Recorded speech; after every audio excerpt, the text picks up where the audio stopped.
Channel. অনেক দিন পরে আজকে সকালটা অন্যরকম। দেখেছো দূর দূরান্ত কিরকম কুয়াশায় ঢাকা, আর তার সাথে চলছে কিন্তু একটু ঠান্ডা হাওয়া। ওই যে সূর্যি মামা মেঘের আড়ালে বেরোতে আর পাচ্ছে না।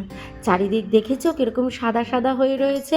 বেশ একটা ঠান্ডা ঠান্ডা সকাল কিন্তু আজকে। হ্যালো এভরিওয়ান, আমি ঋতুপর্ণা। আমার এই ব্লগের সবাইকে জানাই স্বাগত অ্যান্ড গুড মর্নিং এভরিওয়ান। সবাই কেমন আছো? নিশ্চয়ই বিন্দাস আছো, আমরাও ভালো আছি। আজকের ব্লগটা এখন থেকে শুরু করে দিলাম। আজকে কি করি পুরোটাই তোমাদের সাথে শেয়ার করবো, অ্যান্ড ছোটো ছোটো করে যেটুকু পারবো সেটুকু তোমাদের সাথে শেয়ার করবো। আজকে শনিবার, তাই আজকে তো ছুটির দিন, তাই কতটুকু ব্লগ করতে পারবো জানি না, কারণ ছুটির দিনে ব্লগ করতেও ভীষণ অসুবিধা। কারণ আমরা ছুটির দিনে একদম অন্য মুডে থাকি, কাজ লেট করে চলছে, আমরা সময়ের একদম বিপরীতে আমরা চলি। সময় আমাদের ছেড়ে চলে যায়, আমরা তার পেছন পেছন দৌড়াই, মানে এইরকম অবস্থা হয় ছুটির দিনে। তো ওই জন্য কতটুকু ব্লগ দেখাতে পারবো জানি না, তবে যেটুকু পারবো সেটুকু অবশ্যই অল্প অল্প করে শেয়ার করবো। তো দেখতে থাকো আজকের ব্লগটা, চলতে থাকো আরও একটা দিন আমার সাথে, আর এনজয় করতে থাকো এই সুন্দর মুহূর্তগুলো। গতকাল যে কেকটা আনালো, বললো যে ওর নাকি হ্যাপি বার্থডে, সে কেক তো আর ও খেলো না, কেকটা তো রেখে দিয়েছিলাম, তো ও তো চিপস খেলো। তো আজকে সেই কেকটা নিয়েই বসেছে, বলছে কেকটা খাবে। তবে ও পুরো খায় না কিন্তু, বাকি ও ফেলেই দেয়, হয়তো একটুখানি খাবে, বাকিটা তারপর আবার আমাকে খাইয়ে দিতে হবে। সকালে তোমাদেরকে কেমন দেখালাম না যে হালকা কুয়াশা কুয়াশা ভাব, কুয়াশা কি কুয়াশা। সুন্দর একটা এখন ঠান্ডা হাওয়া দেখেছো দিচ্ছে, যেরকম ব্যাস পরিমাণে রোদ তার উঠেছে, কিছুক্ষণ পরেই প্রচন্ড রোদের কড়ার তেজ, রোদ দেখতেই উঠে পাচ্ছ গেছে। আমার তো আর গরম সেই দিয়ে রোদটা ঢোকে। আমার ঘরের অনেক ভেতরেই ঢোকে, তো এই ফ্যান চালা কিন্তু আর থাকা যাবে না। আর এই বদমাইশ ছেলে দেখেছো, এই এরোপ্লেন চালাচ্ছে বলে বলছে ওর নাকি এরোপ্লেন হাওয়ায় উড়ে যাচ্ছে, তাই দেখো ফ্যানটাকে বন্ধ করে দিচ্ছে। বলো এই গরমে কাজ করা যায়? কি যে গরম এই সময়টা, এতটাই রোদের তাপ না যে মানে পুরো তাপ মানে ঘরে ঢোকে, এইরকম অবস্থা, এতটাই এই সময়টা গরম থাকে। তবে বিকেলের পর থেকে কিন্তু আবার ওয়েদার কিন্তু আস্তে আস্তে চেঞ্জ হয়ে যায়, কারণ তখন আবার হালকা হালকা একটু ঠান্ডা পড়ে। ঠান্ডা বলবো না, মানে এই যে এখন যে রোদের তাপ, যে গরমটা লাগছে, তার থেকে কিন্তু একটু কমে যায়। হচ্ছে সোহম হচ্ছে ঘর পরিষ্কার করবে, তো তার জন্য দেখো এখানে চাদরও পাল্টে রেখেছি। চাদর পাল্টেছি কারণ এই ও মানে পরিষ্কার করলে তো নোংরা তো পড়বেই, এই জন্য এই চাদরটা পেতে রেখেছি, কারণ এই চাদরটা আমি ইউজ করি না, তো ধুলো পড়লে অসুবিধা নেই। তারপরে চাদরটা তুলে নেবো। আর এই যে সব রেখে গেছে, এখানে ল্যাডার রেখেছে, সব নিয়ে রেডি হয়েছে। আজকে এগুলো পুরোটাও আজকে ডিপ ক্লিন করবো একদম। আমরা আরবান কোম্পানি থেকেই মানে করছিলাম, ওদেরকেই বুক করছিলাম, কিন্তু শনিবারের কোনো স্লট নেই। শনিবারের আছে রবিবারের, কিন্তু রবিবারটা আমি বারণ করলাম, ভাবলাম রোববার দিন হবে না আমার, হলে শনিবারই হবে। তো আর কি করবো, স্লট তো পেলাম না, তাই সোম বললো ঠিক আছে আমি করে দিচ্ছি, পরে একদিন আরবান কোম্পানিকে ডেকে করে নিও, মানে কলিনটাও নিয়ে যাও। ও কী করবে বলো তো, ওপরের ওগুলো মুছে না, ধুলোগুলো ফেলে তারপর কলিনটা স্প্রে করে ওগুলোকে মুছে দেবে, তাহলে ধুলোগুলো উঠে আসবে, নাহলে শুকনো শুকনো ধুলো।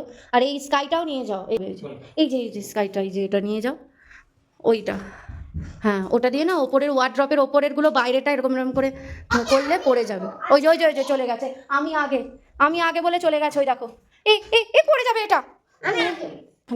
না না না তুমি উঠবে না, এখানে ধুলো পড়বে, তুমি বাইরে চলো, বাবা ক্লিন, ওই যে ভীম টিম থাকে যে, পড়ে যাবি ধপ করে। তুমি মুছবে না, আজকে তোমার কাজ নেই, আজকে বাবার কাজ। বাবা যে ওপর থেকে একদম ডার্টি পড়বে, ডার্টি। বাবা যখন ডাকবে তখন আসবে, এখন চলো চলো। বাবা গাড়ি কিনে দেবে আজকে, চলো ঘরে চলে আসো। বিকেলে ইভিনিং আমরা বেরোবো, বাবা গাড়ি কিনে দেবে, চলো বাইরে চলো। হ্যাঁ ধরবে, বাবা ক্লিন করে নিক তারপর তুমি করবে, চলো বাবা আগে করে নিক তারপর তুমি করবে, চলো। না না না চলে আসো, ধুলো বাইরে চলে আসবে। তো ওই যে ছেলের জ্বালাতনে ঘরের ভেতর থেকেই ছিটকিনি দিয়ে দিয়েছে, নাকি ওর গায়ে ধুলো পড়বে, এমনি ওর ডাস্ট অ্যালার্জি, সৌমেরও ডাস্ট অ্যালার্জি, তাও করছে, আর এর তো আরও ডাস্ট অ্যালার্জি, এখনও খুব করে কাশছে। এই ধুলোর মধ্যে কি ওকে ঢুকতে দেওয়া যায়? জন্য দরজায় ভেতর থেকেই ছিটকিনি আটকে দিয়েছে। এখানে দেখো আমি এখন টিভিতে গান চালিয়ে দিয়েছি, ইউটিউব চালিয়ে গান শুনতে শুনতে এবার আমাকে রান্না করতে হবে। আর শ্রিয়ান দেখেছো গানের সাথে সাথে বদমাইশি করছে, নাচ না, এগুলো হচ্ছে গানের সাথে সাথে কি করে তালে তাল মিলিয়ে লাফাতে হয়, বদমাইশি করতে হয়, ও হচ্ছে সেগুলো করছে। আমি কিন্তু একদম রান্না বসিয়ে দিয়েছি, ভাত হচ্ছে, ডাল হচ্ছে, সব কিছুই হচ্ছে, আর এদিকে শ্রিয়ানের বদমাইশিও হচ্ছে গানের তালে তালে। দেখেছো, এটা এক রকমের বদমাইশি যেটা তোমরা এখন দেখছো। তো আজকে রান্না করব হচ্ছে নিম পাতা বেগুন দিয়ে নিম পাতা, কিন্তু বেশ ভালোই লাগে। আমি তো আবার শুধু শুধু নিম পাতাই খেতে পারি, মানে বেগুন ছাড়া। সোহম আবার বেগুন ছাড়া খেতে পারে না, বেগুন দিয়ে ওর নাকি ভালো লাগে, তাই জন্যই আজকে নিম পাতা করবো। আর এখানে নিম পাতা না পাওয়া যায় না, বিক্রি হয় না, এটা বর্ষা আমাকে একটা গাছ থেকে পেড়ে দিয়েছে, নাহলে তো এখানে নিম পাতা পাই না, কোনো দিনই বিক্রি হয় না। তো আর কি করা যাবে, তো চলো নিম পাতা যখন পেঁচি ভাজা করব। আর এই যে শ্রিয়ান দেখেছো, এ উচ্ছে সেদ্ধ খাবে কিন্তু নিম পাতা খাবে না।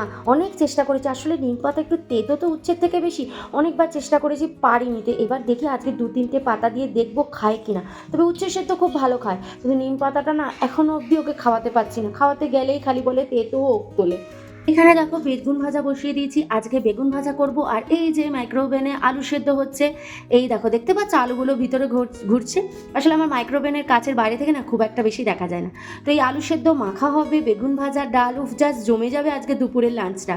শ্রিয়ানের ডাল এখানে হয়ে গেছে, শ্রিয়ানের সবজি দিয়ে ডাল করেছি তো এই জন্য আগে করে নিয়েছি, এবারে তারপরে আমাদের ডালটা বসাবো। সার্ফের জলে এগুলোকে ভিজিয়ে দিলাম, এগুলো দিয়ে সব সার্ফের জলে পরিষ্কার করেছে, এই জন্য সার্ফের জলে এগুলোকে ভিজিয়ে দিলাম। আর ঘর তো তারপরে ধোয়া হয়ে গেছে, মানে ঝাড়া হয়ে গেছে। আমি একটু ভালো করে মুছে নিচ্ছি, দেখবি যতই পরিষ্কার করি ঘর না মোছা অব্দি কিন্তু ঘর পরিষ্কার হয় না। তো তাই আমি একটু পরিষ্কার করে নিচ্ছি। বলে না অভ্যেসের দাস, আমার ঘর মোছার একদম অভ্যেস নেই। তো ঘর মুছতে গেলে না আমার অনেক টাইম লেগে যায়। তো রান্নাবান্না ওদিকে সব কিছুই হয়ে গেছে। আর এই দেখো ঘরটার পরিষ্কার হয়ে গেছে, চাদর টাদর পেতে নিয়েছি, বালিশ গুছিয়ে নিয়েছি, আর এসিটা একটু চালিয়ে নিয়েছি। দেখেছো, আসলে সেই আগের বছর মার্চ এপ্রিলে এসি চালিয়েছিলাম, ওই ধরো মাসে 3-4 দিন চালিয়েছিলাম, কারণ খুব তো প্রয়োজন পড়ে না এখানে। তো এই জন্য চালিয়ে দেখে নিলাম যে সব ঠিকঠাক আছে তো, কারণ দেখো আমরা রেন্টে এখানে থাকি, তাই খারাপ হলে কিন্তু আমাদেরই ঠিক করে দিতে হবে, সে যাই হোক না কেন। তো ওয়ার্ড্রপটাও একবার খারাপ হয়েছিল, 8,000 টাকা লেগেছিল ঠিক করতে, আমরাই ঠিক করেছি, আমরা ওনারকে একবারের জন্য বলিও নি। তো ব্যাস চলো, এদিকের কাজকর্ম শেষ। আর এত গরম লাগছিল, মারাত্মক গরম লাগছিল, আমার যেন মুখ টুকগুলো কিরম যেন একটা লাল লাল হয়ে গেছে গরমে। এবার স্নান টান করবো, স্নান টান সেরে তারপর শ্রিয়ানকে খেতে দেবো। তো এই যে শ্রিয়ান বসে পড়েছে উচ্ছে সেদ্ধ নিয়ে, ওকে আগে উচ্ছে সেদ্ধটা খেতে দিয়ে দিলাম, তারপরে ভাতটা নিয়ে আসবো। উচ্ছে সেদ্ধটাও একাই খায়। এবার হচ্ছে আমাদের খাবার পালা। এই যে খাওয়া হয়ে গেছে, সাইকেল পত্র সব কিছু নিয়ে চলে এসছে। এই যে ট্রেনের লাইন সোহম সাজিয়ে দিয়েছে, ও হাত দিয়ে ওর মধ্যে ট্রেন চালাচ্ছে। কারণ একবার খাবার মেনুটা তোমাদেরকে দেখিয়ে দিই, শনিবারে আমাদের এটা একদম স্পেশাল লাঞ্চ। উফ, এটা খেলে না এত শান্তি লাগে না, মানে কি বলবো একদম। চলো আজকে লাঞ্চটা একটু দেখিয়ে দিই কী করেছি। আজকের লাঞ্চে মেনুতে রয়েছে মুসুর ডাল টমেটো দিয়ে, তারপরে নিম বেগুন ভাজা, শুধু বেগুন ভাজা রয়েছে, তার সাথে আলু সেদ্ধ মাখা, আর ভাত তো রয়েছে। উফ, এটা যেন বাঙালির সব থেকে ফেভারিট খাবার বলতে পারো। আজকের কিন্তু লাঞ্চ মেনুটা আমাদের জাস্ট জমে গেছে কিন্তু। আর বাইরে দেখো সমস্ত জামা কাপড় মেলে দিয়েছি, কেচেছিলাম ছুটির দিন বলে দুপুরেই কেচে নিয়েছিলাম, মেলে দিয়েছি। আর যেগুলো দিয়ে শো মুছেছিল ওগুলোকেও গ্রিলে দিয়ে দিয়েছি, কারণ দড়ি দেওয়ার জায়গা নেই। আর কি সুন্দর হাওয়া দিচ্ছে দেখেছো, মারাত্মক হাওয়া দিচ্ছে, আজকেও হাওয়া দিচ্ছে ভীষণ। আসলে 2 দিন গরম দিয়ে বুঝে গেছে যে এরাই গরম সহ্য করার নয়, তাই একটু হাওয়া খাওয়াচ্ছে। শ্রিয়ান, কি চাই তোমার? বড় গাড়ি, চলো আমরা ওপরে গিয়ে বড় গাড়ি চড়বো, ঠিক আছে? এখানে তো ছোট গাড়ি কিনে কি হবে, আমরা ওপরে গিয়ে বড় গাড়ি চড়বো, ওকে? চলো আমরা সামনে যাই, আমরা যেটা কিনবো কিনে নিই, চলো চলো আমরা সামনে যাই, চলো। আচ্ছা বড় গাড়ি দেবো তো তোমাকে, বড় গাড়ি দেবো। সন্ধেবেলা তারপরে আমরা বেরিয়ে পড়েছিলাম একটু ঘুরু করতে, একটু চলে এসেছি মলে, টুকটাক কিছু কেনাকাটার রয়েছে, আর শ্রিয়ানকে একটু গাড়িও চড়াবো। তো ছুটির দিন একটু না বেরোলে হয়। এটা ভালো না, তুমি এখান থেকে নাও, এগুলো নাও, এটা নিতে পারো, এই যে এখান থেকে। এটা ভ্যানিলা, খাবে এটা? শ্রিহান কোনটা নেবে বুঝতেই পারছে না, একবার এইটা নেবে তো একবার ওইটা নেবে, এই করে যাচ্ছে। তো লাস্ট পর্যন্ত সে একটা চকলেট স্মুদি ওইটাকে নিয়েছে, এটা যে সব কটাই নিচ্ছে এটা খাবো বলে, আবার সেটাকে রেখে দিচ্ছে। মানুষের প্রতিভার কিন্তু কোনো শেষ নেই, এক একটা মানুষ কিন্তু এক একটা প্রতিভা নিয়েই জন্মায়। কি সুন্দর নাচছে দেখো, দেখে মনে হচ্ছে না খুব ইজি, কিন্তু নিজেরা করতে গেলে তখন বুঝতে পারবো কত প্র্যাকটিসের দরকার পড়ে এইসব নাচের জন্য। যে কোনো জিনিসই দেখবে প্র্যাকটিসের দরকার পড়ে, যত বেশি প্র্যাকটিস করবে দেখবে সেটা আরও বেশি ফুটে উঠবে। তো মলে গিয়ে হঠাৎ আমরা এই নাচগুলো দেখতে পেলাম। তবে এদের গ্রুপটার যে নাম, এটা মনে হচ্ছে এখানকার কোনো পরিচিত গ্রুপ হবে, কারণ অনেকেই দেখছি গ্রুপটার নাম বলে চিৎকার করছিল, আমরা তো আসলে জানি না এখানে সেরকম কি। তো দেখো কি সুন্দর না, অনেক নাচ নেচেছে। এখানে দিতে গেলে তো ভিডিও বিশাল বড় হয়ে যাবে, তাই অল্প করে তোমাদের সাথে শেয়ার করলাম। আর তারপরে চলে এলাম শ্রিয়ানেরকে গাড়ি চড়াতে। বাবা দেখেছো, বড় হয়ে গেছে, একাই একটার পর একটাতে উঠে যায়, খালি কার্ডের পাঞ্চটা আমাদের করতে হয়, বাকিও একাই চলে যায়। দেখো দৌড় মেরে আগে উঠে গেছে ওর ফায়ার ইঞ্জিনে, কেউ যেন আগে না উঠে যেতে পারে। দেখো দৌড় মারলো ফায়ার ইঞ্জিনে উঠে, এটা কিন্তু ওর ভীষণ পছন্দের একটা গাড়ি, ফায়ার ইঞ্জিন।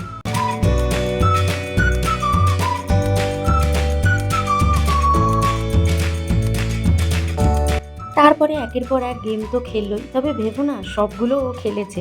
এটা কিন্তু এমনি এমনি বলগুলো ঢোকাচ্ছে, এখানে কোনো আমি কার্ড পাঞ্চ করিনি। তারপর দৌড় মেলে একা চলে গেল সেই বাইকের দিকে, বাইকে উঠবে। দেখেছো, দেখো এখন একা একাই দৌড়ে দৌড়ে পালায়। তো বাইকটাকে দেখে ভেবো না যে বাইকটা চলছে, এটা কিন্তু ও নিজে নিজেই জোরে সোরে দোলাচ্ছে, কারণ এইসব খেলা ও পারে না, আমরা দিও না। ও বসতে চায়, এমনি ওকে তুলে বসিয়ে দিই। তো এক বাইক থেকে আবার পাশে আর একটা গ্রিন কালারের বাইক ছিল, সেটাকেও একটু দোলাদুলি করে খেলে নিল। তারপরে আমরা চলে এলাম ফুডকোর্টে না, ফুডকোর্টের সাথেই ওই গেম জোনটা। শ্রেয়ানের জন্য কিন্তু ঘর থেকে আনতেই হয়। কি এনেছি বলো তো? একটু নিমকি এনেছি, একটু বিস্কুট এনেছি, একটু চিপস এনেছি। এইসব না আনলে আবার হয় না, কারণ ওর বাইরের খাবারের কোনো ভরসা নেই। অবশ্য আমরা আজকে বাইরে কিন্তু কিছু করিনি, আমরা ঘরে গিয়েই কিন্তু ডিনার করেছিলাম। এখানে খালি একটু ওই কেএফসি চিকেন পপকর্নটা খেয়েছি। এইসব খেতে আবার উনি কিন্তু ওস্তাদ। এইগুলো খাওয়ার সময় ওর নাকি কোনো ঝালও লাগে না, আর পেটও ভরে না, খুব বদমাইশ। তারপরে এইটুকু খেয়েই আমরা তারপর বাড়ি চলে গেছিলাম। Thank you. Please subscribe.